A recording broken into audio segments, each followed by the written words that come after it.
E há uma crítica de que a Câmara, o Congresso, em geral, está se tornando um congresso de influencers, né? A bancada do TikTok, e está se perdendo um pouco da discussão política pura, né? Como se os congressistas estivessem preocupados só em produzir conteúdo para suas próprias redes.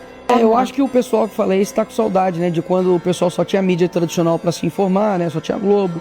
Quando o pessoal, né? A harmonia entre os poderes reinava aqui em Brasília, né?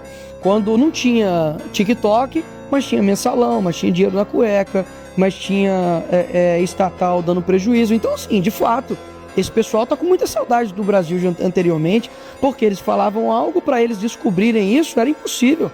Por quê? Porque toda a mídia era comprada por eles, era simplesmente um jornal e saía no outro dia, ou seja, dava para você colocar da forma como você quisesse, criar a narrativa que você quisesse. Hoje não.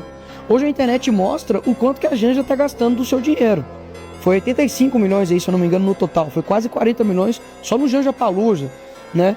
Enquanto isso, você tem parlamentares que não é que são influencers como se fosse uma pessoa que está lá divulgando o tigrinho, não. Nós somos de fato influenciadores, e quem não é? E o que eu sinto é, qual o deputado que não utiliza a rede social hoje? Então o problema não é a rede social, é que eles têm menos seguidores que nós. O Lula, o presidente da República, tem menos seguidores que eu. Na totalidade, então, dá mais. No Instagram, eu acho que foi 5 milhões a mais agora que eu tenho dele.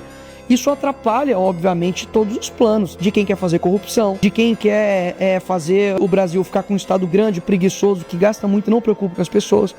Porque, no fim das contas, o que eu menos escuto aqui em Brasília é Brasil. Então, assim, o defeito do parlamento são pessoas utilizando a rede social que todo mundo usa.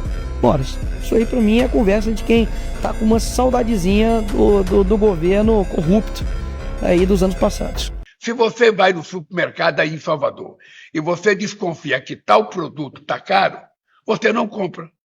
Se a água tá cara, é só não tomar banho. Se você está com fome, é só não comer. Se a conta de luz tá cara, é só não ligar.